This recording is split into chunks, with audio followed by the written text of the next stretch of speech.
پایتخت گلیم آمده جاری میرند و پاک آمده پایتخت گلیم آمده جاری میرند و پاک آمده او گله ها تکوشینه او گله ها تکوشینه اینا بو جنگیم آمده اینا بو جنگیم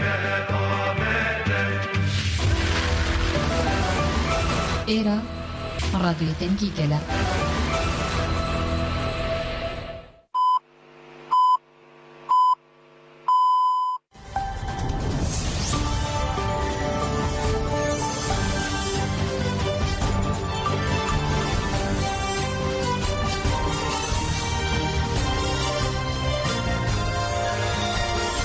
سلاوتان لبه حوالکانی سهشنبه 5 دیسمبری 2023 پێشکەشەکەین بیسەرمان بن. بەیانی ئەمڕۆ دەوڵەتی تورکیا سنووری بامڕنەی نزیک لە پارێزگای دۆکی بە فڕۆکەی بەفڕۆکەوان بردومان کرد بە پێی زانیاری هەرێمەکانیش قوربانی هەیە. ئاژانسی ڕۆشنی سپڵاوی کردەوە کاشمەر 73 خولێکی سەر لە بەیانی ئەمڕۆ دەوڵەتی تورک بە فڕۆکەی بەفڕۆکەوان نزیک سەنتەری شارەدەی بامڕنەی سەر بە پارێزگای دۆکی بردومان کرد و بە گوێرەی زانیاریەکان لە ئەنجامی بردومانەکە 2 کەس بریندار بوون کە یەکێکیان پیشەی شوانکاریە و ئێستاشدا بۆ نەخۆشخانەی فراکەوتنی دۆک گواستراوەتەوە.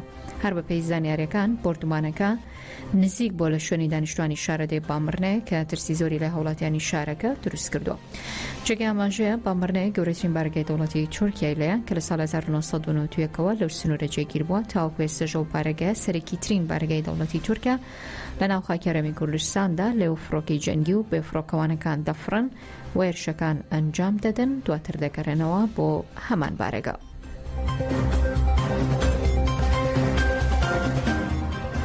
سەلاحەدین دەمیرتاش هەوسەرۆکی پێشووی هەدەپە و سیاسەتوانی کورد کە لە ساڵی 2016 زیندانی کراوە بڕیارە ئەمڕۆ لە دۆسەیەکی دیکەدا لە دادگای چواردەی سزا قورسەکانی مەرسین دادگای بکرێت. سەلاحەدین دەمیرتاش بە تۆمەتی سوکاتی بە دەم و دەستگا و دەستگا فەرمیەکانی حکوومەت و دەوڵەت لە گوتارەکانی لە ساڵانی 2015-2016 سکاڵی لەسەر تۆمار کراوە داوای 20 ساڵ زیندانیکردنی بۆ دەکرێت. بڕیارە دەمیرتاش لە ڕێگەی سیستەمی دەنگ و ڕەنگ بەشداری دانیشتنی دۆسێکە بکە و لەبارەی ئۆتۆماتانی دراونەتە پاڵی بەرگری لە خۆی بکە. لەو دۆسێدا دەفایلی جیاواز پەیوەست بە سەلاحەدین دەمیرتاش کۆکراوەتەوە داوای 20 ساڵ زیندانی بۆ دەمیرتاش دەکرێت. چاوەڕوانیش دەکرێت لە دانیشتنەکەی ئەمڕۆدا دادگا بڕیاری کۆتایی لەبارەی دۆسێکەوە بدە. دەمیرتاش لە ساڵی 2016ەوە لە چوارچێی دۆسیە ڕووداوەکانی کۆبانێ بە تۆمەتی تیرۆر لە زیندانی ئەدەرنە بەندکراوە. سەرڕایەوەی دادگای مافی مرۆڤی ئەوروپا چەندین جار داوای ئازادی کردووە.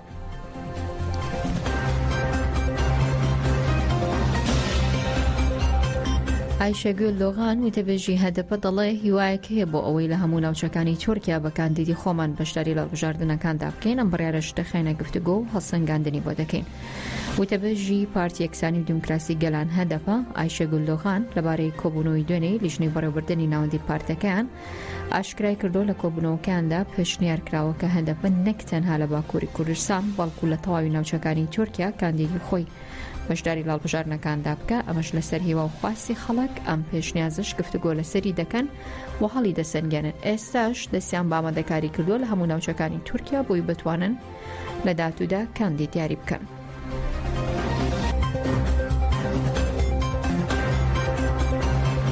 کۆمەڵی پشتیوانی لە بنەماڵی زیندانیان لە ئەمەد لە دژی گۆشەگیری سەر ڕێبەر عەبدوڵڵا ئۆجەلان دەستی بە چالاکیە شگری دادپەروەری کردووە و دەڵێ داوا دەکەن ڕایگشتی زیاتر لەسەر گۆشەگیری ڕێبەر ئۆجەلان و زیندانیانی هەستیار بێ و دەڵێ هۆکار و سەرچاوی سەرجەم بنەبەست و چەق بەستوەکانی ئێستا گۆشەگیری سەر ڕێبەر ئۆجەلانە.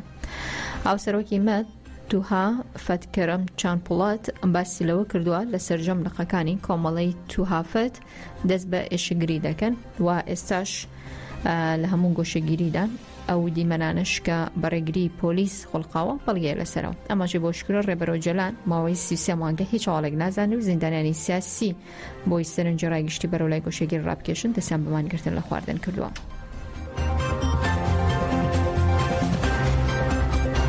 ئەمڕۆ 10 ساڵ تێپەڕەبێ بە سەر تیرۆرکردنی ڕۆژنامەڤان کاوەگەرمانیدا یەکێک لە شەهیدەکانی قەڵەم کە لە پێناوتن و گەیاندنی ڕاستیەکان و ڕەخنەگرتن و ئاشکراکردنی کەیسی گەندەڵی و ناداتبەری و تاڵان و بڕۆی دەسەڵاتدارە بازرگانەکاندا لە بەردەم ماڵەکەی خۆیدا تیرۆرکرا و تاوەکو ئێسش بکوژانی بە سزای خۆیان نەگەیشتون.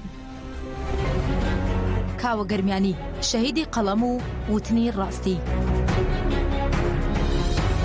حزب هەموو جونگەکانی خەڵکی داگیر کردووە، هەموو دام و دەستگاکانی منۆپۆل کردووە، بەداخەوەکەوە لە وڵاتی ئێمە یاسە بۆتە یاسەوەکو کێشی لاتووە بۆتە تۆڕی جاڵۆگە کەسی بچووکە گرێ و کەسی باڵە دەست بۆی دەرەچێت. ئەمڕۆ 10 ساڵ تێدەپەڕێت بەسەر تیرۆرکردنی ڕۆژنامەنووس کاوە گەرمیانیدا، یەکێک لە شەهیدانی قەڵەم کە لە پێناووتن و گەیاندنی ڕاستیەکان و ڕەخنەگرتن و ئاشکراکردنی کەیسی گەندەڵی و نادادی و تاڵان و بڕۆی دەسەڵاتدارە بازرگانەکان لە بەردەم ماڵەکەی خۆیدا و لە باوەشی دایکیدا تیرۆرکرا. لە دەیەمین ساڵی تیرۆرکردنی ڕۆژنامەنووس کاوە گەرمیانیدا کەیسەکەی ئەو سەرجەم شەهیدانی قەڵەم لە دادگاکاندا داخراوە. فشار و سەرکوتکاریەکانی دەسەڵات لە دوێنێ زەقترە و دادگاکانیان کردووە بە مەیدانی تۆڵەسەندنەوەی سیاسی لە ڕۆژنامەنووسان و ئازادی خوازان. ئەمڕۆ هەرێک لە ڕۆژنامەنووسان سلێمان ئەحمەد، شێروان شێروانی، گۆهدار زێباری و قارەمان شوکری لە کونجی زیندان قایم کراون تەنها لەسەر وتنی ڕاستی. کاوە گەرمیانی کێیە؟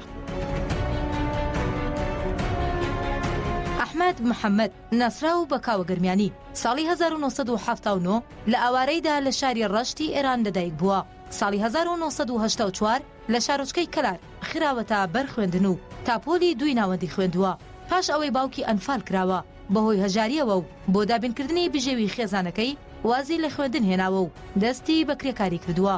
سەرەتاکانی کاری ڕۆژنامەنووسی کاوە گەرمیانی دەگەڕێتەوە بۆ ساڵی 2002 کە بە وێنەگری دەستی پێکرد. پاشان دەستی بە نووسینی راپۆرت و بابەت بۆ ڕۆژنامە و گۆڤارەکان کردووە. ساڵی 2007 بۆتە پەیامنێری هەردوو ڕۆژنامە و سایتی ئاوێنە و رادیۆی ئازادی.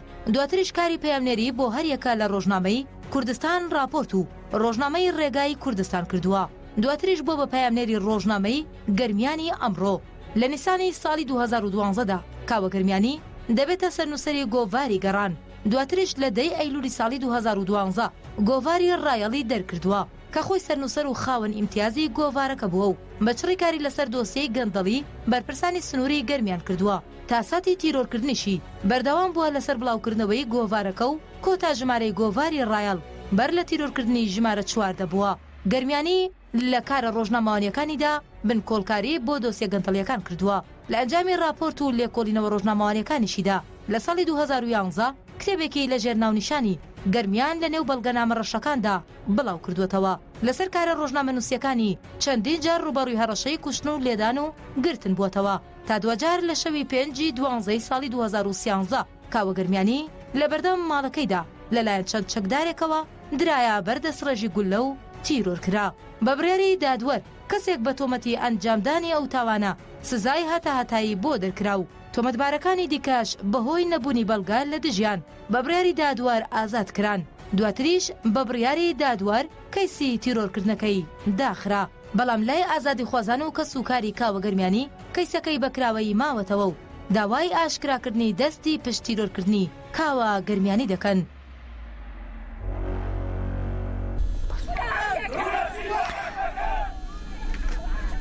ماوەی 42 ڕۆژە سلێمان ئەحمەد ڕۆژنامەوان و هەواڵسازی ئاژانسی ڕۆژنووس لەلایەن پارتی دیموکراتی کوردستان و لە دەواازەی فیشخابور بەبێ هیچ هۆکارێک ڕفێنرا و تا ئێستا بێسەر و شوێنە. ڕۆژنامەوان کەبال چۆمانی داوای ئازادکردنی سلێمان ئەحمەد دەکا و دەڵێت داکۆکیکردن لە سلێمان ئەحمەد داکۆکیکردنە لە ئازادی و ئەو خەباتی کە لە دژی فاشیزم لە باشووری کوردستان گەشە دەسێنێ و دەڵێ ئازادی و درود بۆ سلێمان ئەحمەد و سەرشۆڕش بۆ بکوژانی ئازادی. کە هەواڵی ڕفاندن و بێسەر و شوێنکردنی ڕۆژنامەنووس سلێمان ئەحمەدم خوێندەوە تووشی شۆک نەبووم بەڕاستی، چونکە ئێمە لە شەڕێکی گەورەداین بەرامبەر دژمنانی ئازادی و دیموکراسی لە هەرێمی کوردستاندا. بەڵام دەبێ هەمیشە ئەومان لە یاد بێ کە بە تەنها خەباتێکی دیموکراتیک و سیاسەتی ئەخلاقیانە دەتوانین دژمنانی ئازادی و دیموکراسی و پێکەوە ژیان ناچار بکەین بڕوا بێنن بەوکێکی و ئازادی. بۆیە داکۆچیکردن لە سلێمان داکۆچێ لە ئازادی و بەشداربوونە لەو خەباتە دژبە نیۆفاشیزم لە هەرێمی کوردستان لە گەشەکردندایە. ئازادی ڕادەربڕین کۆڵەکەیەکی بنچینەیە بۆ ئەوەی کۆمەلگایەکی دیموکراتیک و ئازاد گەشە بکە. نەتەوەی دیموکراتیک دروست نابێ ئازادی نەبێ. ئازادی مانایە چینی ئەگەر سنوورەکانی ڕەخنەکردنی سیستەم بەتایبەت سیستەمی سیاسی و ئابووری و سەربازی ڕەخنە نەکرێ. سلێمان ئەحمەد بەو بڕوایانەوە تێکۆشاوە بۆیە لای پارتی دیموکراتی کوردستان وەک کەڕاشەیەک تەماشا دەکرێت. سیستەمی نێودەوڵەتی و داگیرکەرانی کوردستان 100 ساڵە کوردستانیان پارچە کردووە و گەلی کورد و گەلانی ناو خاچی کوردستانیان لێکدا بڕیوە.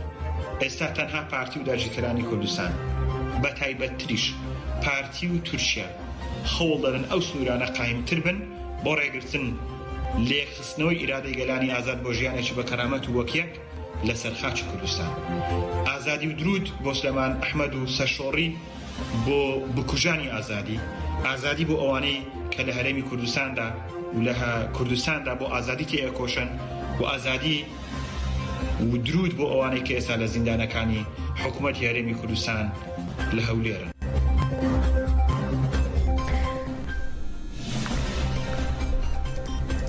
جمعکەری متبێژی فەرمی تەفگەری ئازادی دڵێت بە فەرمی پشتیوانی خوان بۆ هێمن بەرزان کاندیدی حزبی شۆی کوردستان بە ژمارە ببورن بە ژمارە 21 لەسەر لیستی هاوپەیمانی ڕئاسەی ژمارە 184 دووپات دەکەن و دەڵێت داوا لە لایەنگرانی خوان دەکەن کە لە بازنی هەڵبژاردننی سەلاح حەدین دەنگی پێ بدەن.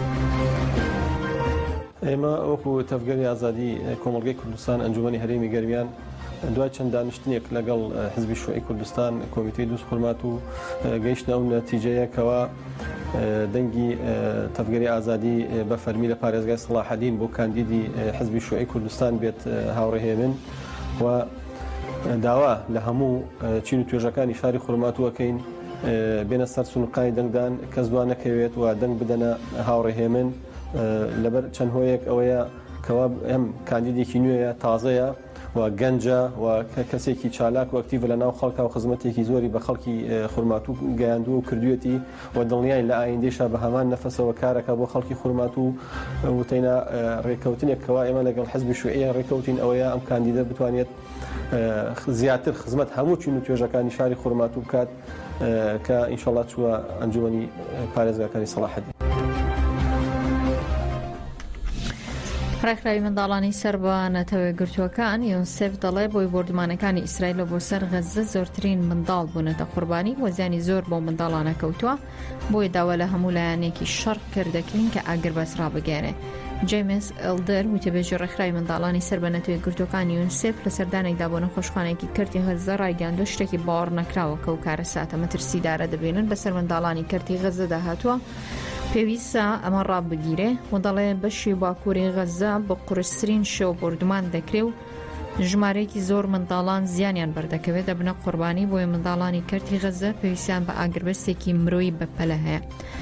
وتەبێژەکەی ڕێکخراوی یونسێف ئەو شخصۆتە ڕوو پێشتر هەفتەیەک ئاگربەز ڕاگەنراوە ئەوە زۆر باش بووە پێویستە جارێکی دیکە ئاگربەز ڕابگەنرێتەوە ناکرێتەوە زیاتر منداڵان لە غەزەوە بۆ ئازارە بژین و چاوەڕوانی مردنیان بکەن. لە پێمارەکانی وەزارەتی تەندروستی غەزە لە حوتی تشرینی یەکەم و تاوەکو ئێستا زیاتر لە 15800 کەس بۆ هێرشەکانی ئیسرائیلەوە لە غەزە گیانی لەدەستدا و زۆربیان ژن و منداڵن زیاتر لە 42000 کەسیش بریندار